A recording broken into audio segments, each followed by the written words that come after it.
Bonjour, ravi de vous retrouver pour un nouvel entretien dans le cadre du think tank Économie Santé avec un des membres du think tank Économie Santé, Jacques Lucas. Vous êtes vice-président de l'Ordre national des médecins et surtout en charge délégué général des systèmes d'information.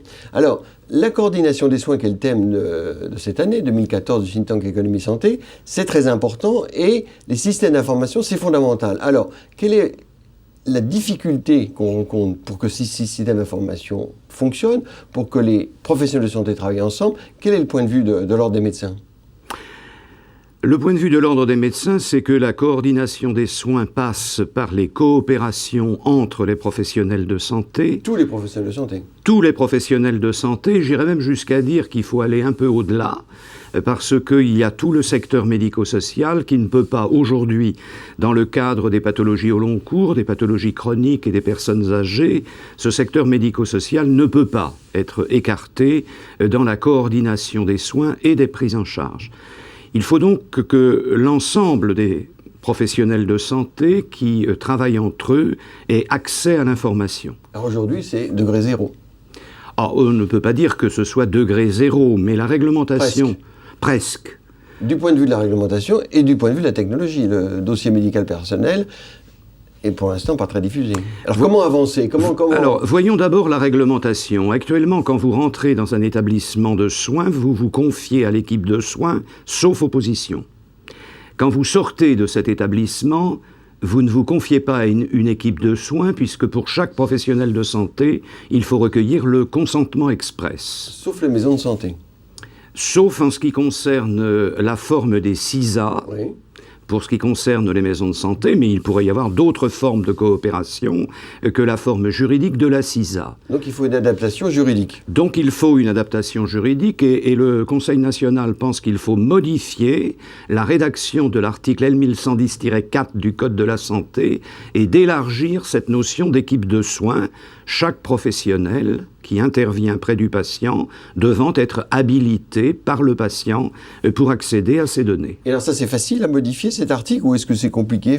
Est-ce que ça peut se faire dans l'année, par exemple? Vous y travaillez déjà, bien évidemment? Non seulement nous y travaillons déjà, mais nous avions adressé lors de la loi Fourcade, qui, comme vous le savez, modifiait la loi HPST et a introduit le partage d'informations dans les CISA, dans les maisons de santé, donc? Dans les maisons de santé, un amendement, si je puis m'exprimer ainsi, de portée générale.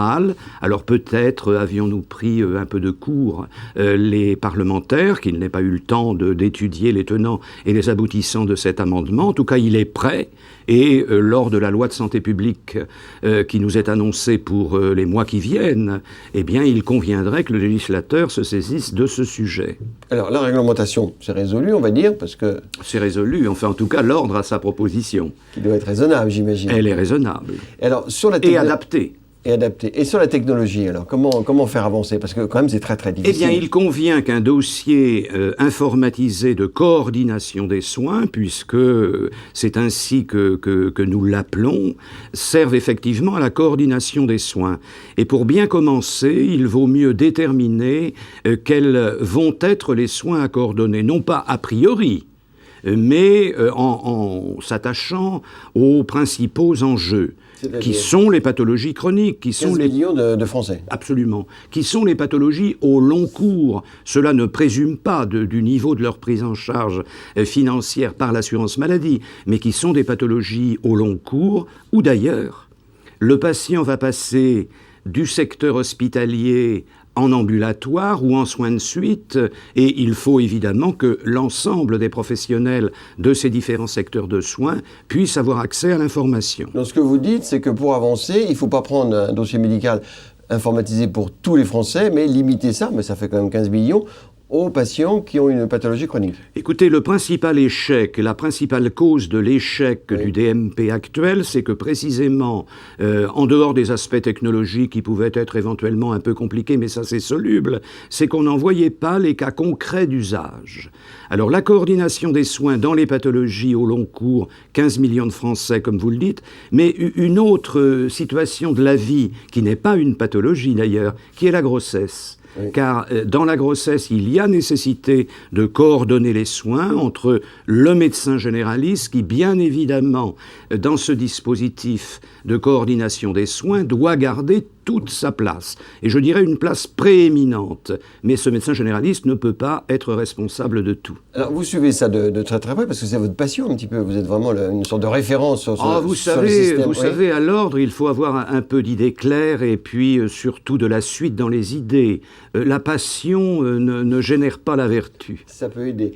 Mais est-ce que vous pensez qu'on va y arriver là? Parce que la ministre a annoncé qu'il y aurait un dossier médical informatisé deuxième série. Est-ce que les médecins vont y adhérer, les patients vont y adhérer? Est-ce qu'on a enfin compris pour développer ce dossier médical informatisé qui va permettre la coopération entre les différents professionnels? Est-ce qu'on est près du but? En tout cas, la note qui a été adressée à Madame la Ministre, je n'en connais pas la teneur, mais elle a été préparée par un groupe de concertation qui était piloté par la délégation stratégique du ministère au système d'information, et il s'est dégagé de ce groupe de concertation un certain consensus, pour ne pas dire un consensus fort. Alors comment se traduira-t-il dans les faits? Cela est de la responsabilité gouvernementale. Est-ce que ce sera introduit, à votre avis, dans la loi santé annoncée pour cette année? Je l'espère, parce qu'en tout cas, il faut donner à la gouvernance de la e-santé en général et à ce sujet particulier de coordination des assises politiques, législatives et réglementaires fortes, et derrière les textes, il faut qu'il y ait une volonté politique. Sinon, beaucoup de textes restent un peu lettres mortes. Alors on fait le pari qu'il y aura une volonté politique. Et donc on fera une recommandation dans le cadre du think tank Économie Santé qui sortira bientôt, en mars prochain. Et donc on reprendra tout ça. Merci beaucoup, Jacques Lucas. Merci à vous.